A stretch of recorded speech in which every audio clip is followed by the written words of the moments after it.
West బెంగాల్లో వర్షం బీభత్సం సృష్టించింది. డార్జిలింగ్ జిల్లాలో వరదలు, కొండ చర్యలు విరిగిపడడంతో 28 మంది చనిపోయారు. సమాచారం ఇవ్వకుండా రిజర్వాయర్స్ నుంచి నీటిని విడుదల చేయడం వల్లే ఆకస్మిక వరదలు వచ్చాయని ఆరోపించారు మమతా బెనర్జీ. మృతుల కుటుంబాలకు 5 లక్షల ఎక్స్గ్రేషియా, హోంగార్డ్ ఉద్యోగం ఇవ్వనున్నట్లు తెలిపారు. అటు ఉత్తర సిక్కిం, నేపాల్, భూటాన్లోనూ అతి భారీ వర్షాలు కురుస్తున్నాయి.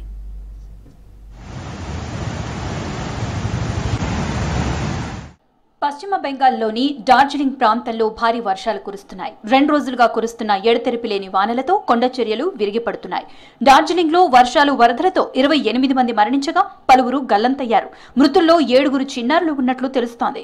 చాలా మందికి గాయాలు కావడంతో హాస్పిటల్కి తరలించి చికిత్స అందిస్తున్నారు.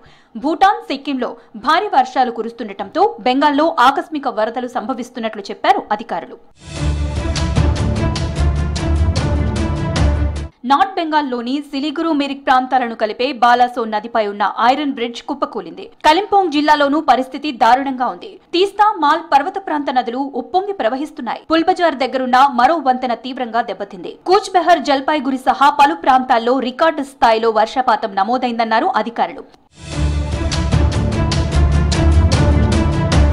హెవీ రైన్స్ తో డార్జిలింగ్ హిమాలయన్ రైల్వే సేవలను నిరవధికంగా నిలిపివేశారు అధికారులు.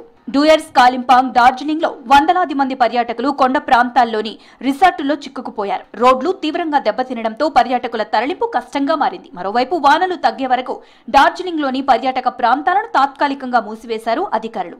బెంగాల్లో వర్ష ప్రభావంపై రివ్యూ నిర్వహించారు సీఎం మమతా బెనర్జీ. యుద్ధ ప్రాతిపదికన సహాయక చర్యలు చేపట్టాలని అధికారులను ఆదేశించారు.